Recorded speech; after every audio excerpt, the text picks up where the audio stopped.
çalışırlar. Daşınmaz əmlak eksperti Vəfadar Axundov deyir ki, ilbəil evlərin qiyməti artır, lakin ipoteka kreditinin məbləği olduğu kimi qalır.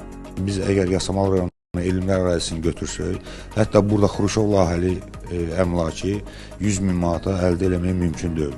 Yəni, hətta həmin əmlaklar demək olar ki, ipoteka predmeti deyil. Yəni, faktiki burada bir otaqlı mənzillər 200 min manat civarından başlayır.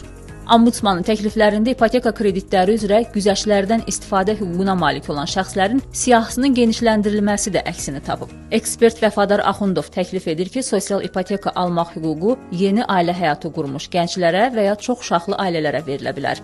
İlkin ödənişin aşağı düşməsi hər bir cavan ailə üçün əlverişlidir və əlçatandır. Çox adamlar görürüz ki, o faiz məbləğinə görə ev almaqdan çəkinir. Onların aşağı düşməsi demək olar ki, ev alanların da sayını çoxalda bilər.